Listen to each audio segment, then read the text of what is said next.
Protiv puževa, protiv lukove muhe, kao dodatak kompostu ili za obogaćivanje tla. Pepeo od drveta se koristi u vrtovima za brojne namjene.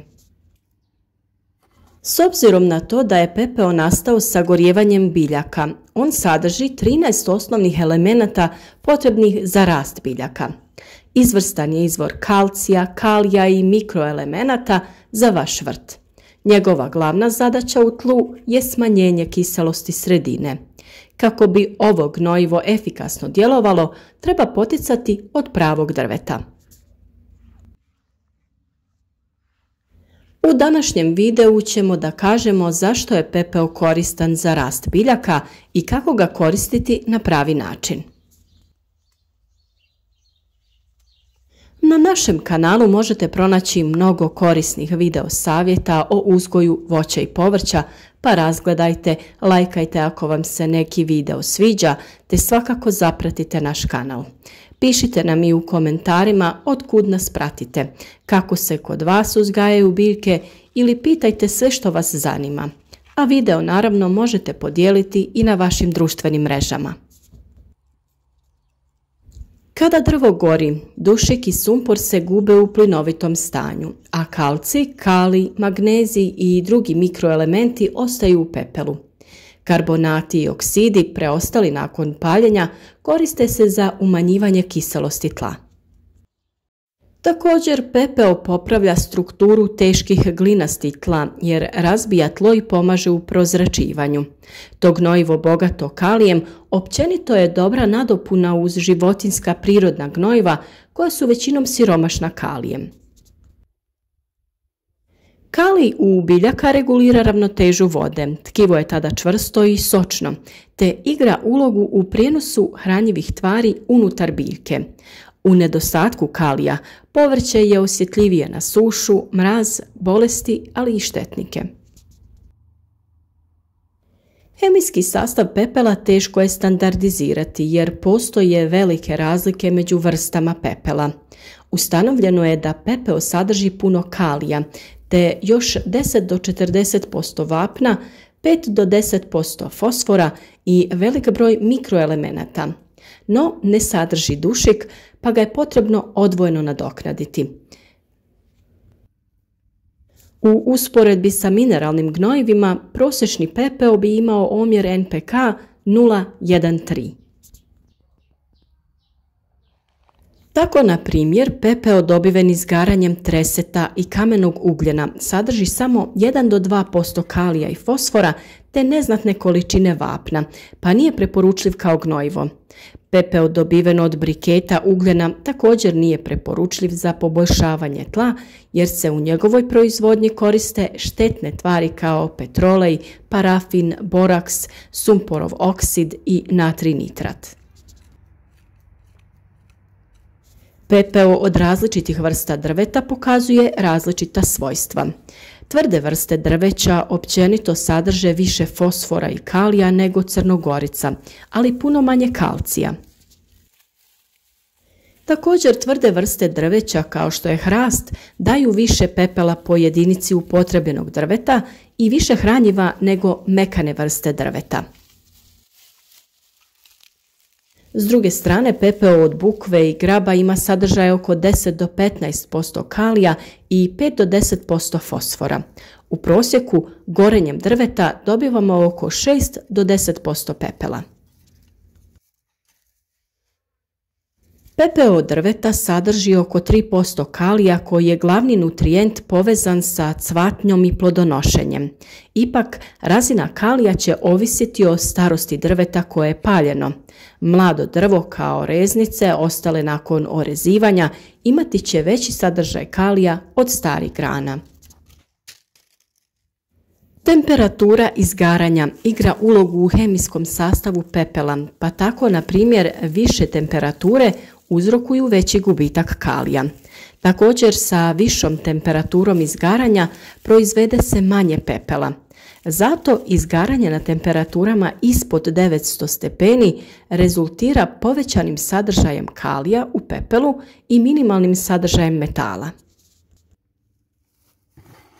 Prije same upotrebe pepela kao poboljšivača tla, preporučljivo je uzeti uzorak tla i dati ga na analizu, to jest da saznate stanje pH vrijednosti i hranjiva u tlu.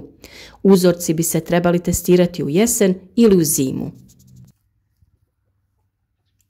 Važno je odnijeti reprezentativan uzorak tla u ispitni laboratorij. O toj temi pravilnog uzimanja uzorka tla za analizu imate već poseban video na našem kanalu. Također, bitno je čuvati podatke o prethodnim rezultatima analiza jer onda možete usporediti promjene u sastavu nutrijenata. Korisno je upotrijebiti pepeo na tratini, cvjetnjacima i uz grmlje. Preporučljivo je dodati od 230 do 450 grama pepela godišnje na svaki grm. Pepeo je inače najkorisnije dodavati u uzgoju paradajza i drugih biljaka iz porodice pomoćnica. Uzgoj povrća kojemu je potreban kalij, primjerice pastrnaka, mrkve i celera, može se pospješiti primjenom drvenog pepela. Voli ga i cikle i tikvice. Mahune, graha i grašak će biti punije uz upotrebu pepela. Dolazi na red pitanje na koji način koristiti pepeo. Pepeo se može dodavati u povrtnjak direktno na tlo u količini od 50 do 150 grama po metru kvadratnom. Nakon posipanja pograbite ga u zemlju ne oštećujući korijenje ili ga nakon rasprostiranja na površini tla u sloju od 3 do 5 cm motokultivatorom zamiješajte dublje u tlo. Treba paziti da se sjeme ne stavlja direktno na pepeo. Važno je što ravnomjernije posuti pepeo po tlu, što je teško dostižno zbog njegovih fizikalnih svojstava. Pepeo se može dodavati klasičnom mehanizacijom za rasipanje stajskog gnojiva ili onom za rasipanje vapna. Da biste postigli najbolje rezultate, pepeo ukopajte jer hemijski djeluje tek kada je u kontaktu sa zemljom. Prije primjene moramo znati da ga možemo upotrijebiti samog ili u kombinaciji sa drugim gnojivima ili tvarima. Njegova učinkovitost povećava se kada se primjenjuje u kombinaciji na primjer sa kompostom ili humusom. Ali sa druge strane, nikada pepeo ne treba miješati sa vapnom i upotrebljavati na zemljištu na kome smo nedavno obavili kalcifikaciju. Ne trebamo ga koristiti sa kiselim gnojivima. Ako ga miješamo sa superfosfatom i sličnima, nastaju spojevi fosfora koji su nedostupni biljkama. Ne treba ga miješati ni sa gnojivima od peradi i drugima koja su kisela, jer međusobno reaguju i dolazi do gubitka dušika. Sam pepeo nipošto neće biti dovoljan, već u gnojidbi treba koristiti i odgovarajuće količine mineralnih gnojiva sa povećanim sadržajem dušika i fosfora. Pepelom možemo posuti gomolje krompira prije sadnje, time ih štitimo od bolesti i napada štetnika, a istovremeno ih oblažemo hranjivima. Koristi se 1 kg na 30 kg sjemenskog krompira.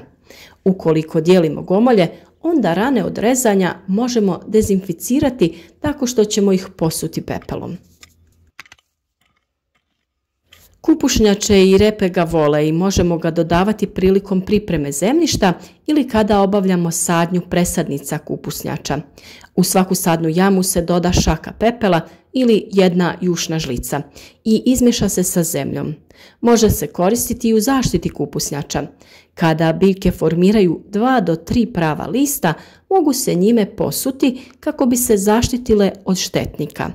U periodu vegetacije tretiranje se može obaviti više puta, posebno nakon kiše. Krompir, paradajz, patlidžan i paprika odlično reagiraju na ovakvu prihranu, posebno kulture koje su veliki potrošači kalija poput krompira i paradajza. Za krompir ga je najbolje pomiješati sa humusom ili kompostom u količini 1 čaša pepela i 3 do 5 kg humusa na 1 metar kvadratni. Upotreba pepela u poboljšavanju tla mora biti sa namjerom da se postigne i održi optimalna kiselost tla. Lužnati efekt pepela se također razlikuje od jedne do druge vrste pepela i bilo bi ga dobro odrediti u laboratoriju. Dodatno, ako se uz pepeo koriste i druga gnojiva, onda njihovu količinu treba rekalkulirati jer su u pepelom u tlo već uneseni i drugi elementi. To se pogotovo odnosi na usjeve koji su osjetljivi na višak fosfora i kalija. Neka istraživanja izvještavaju o štetnim posljedicama prevelike upotrebe pepela, no štete po usjeve nastaju upravo zbog previsokog pH koji nije optimalan za usjeve na kojima se aplicira pepeo. Najsigurnije je da se držite preporuke da na površini od 100 metara kvadratnih možete koristiti ne više od 10 kg pepela godišnje. Jesen je najbolje vrijeme za gnojenje pepelom. Tijekom jesenje gnojidbe pH tla je općenito niži i ako tada koristimo pepeo, on će imati više vremena za biohemijske reakcije dok se vegetacija ne počne buditi. Pepeo se najčešće unosi u kiselo zemljište kako bi se povećala pH reakcija jer je on alkalan. Može se dodati u zemljište prilikom glavne obrade i pripreme, u vrijeme sadnje u sadne jame, ali i kao prihrana tokom vegetacije te kao zaštitno sredstvo. Najbolje ga je kombinirati sa zalijevanjem ili miješanjem sa zemljom kako bi što prije djelovao i kako ga vjetar ne bi raznosio. Svakako zdravlje treba uzeti u obzir kod rukovanja pepelom. Udisanje čestica pepela i kontakt sa kožom mogu dovesti do nekih neželjenih posljedica. Preporučljivo je nositi masku, naočale i rukavice te držati dijelove tijela pokrivene prilikom upotrebe pepela, a kasnije to sve oprati. Nemojte upotrebljavati pepeo na lužnatim tlima ili uz biljke koje vole kiseli okoliš. Lužnatim tlima potrebno je dodati sumpor.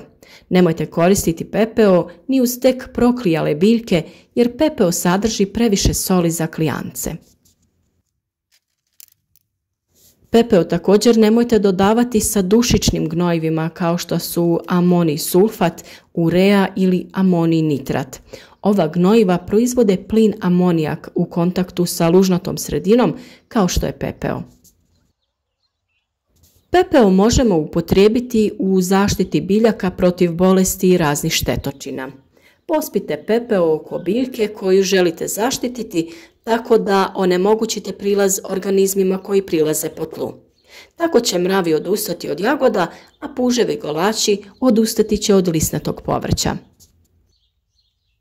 Ali kada se pepeo jednom navlaži, on gubi svoja repelentna svojstva. Također, učestala upotreba pepela na ovaj način može previše podignuti pH tla ili akumulirati visoke razine soli štetne za biljke. Suhim pepelom može se također zaprašivati krompir sve do pojave cvjetova kako bi se odbile zlatice. Biljke se može i poprskati vodenom otopinom pepela. 1/3 posude napuni se sa pepelom, zalije vrelom vodom do vrha i ostavi da stoji 2 dana i na kraju procjedi. Na ovaj način odbijaju se kukci koji se hrane lišćem. Prskanje je potrebno ponoviti 2 do 3 puta u razmaku od 8 do 10 dana. U kompostištu pepeo od drveta se koristi za održavanje neutralno kisele sredine koja je najbolja sredina pri kojoj mikroorganizmi rastvaraju organske tvari. Pospite pepeo na svaki sloj dodanog komposta. Pepeo također dodaje nutrijente kompostu. Najjednostavnije je zapamtiti da dodate onoliko pepela da ga nakon miješanja sa kompostom ne možete vizualno izdvojiti. Upotrebom pepela iz vlastite peći uštedjet ćete na gnojivu za svoje vrtove.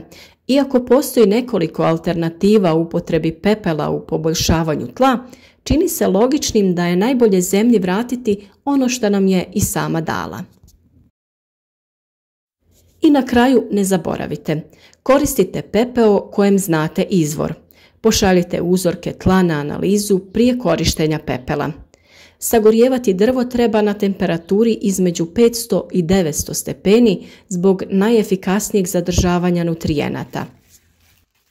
Upotrijebite samo donji sloj pepela koji se zadržava na tlu, a ne i one fine čestice koje se zadržavaju u zraku. Dodavati treba pepeo u zemlju rijetko, jednom u rotaciji i u malim količinama. Ne koristite herbicide istovremeno jer ih pepeo može vezati. I izbjegavajte područja sa biljkama koje vole kiselu sredinu.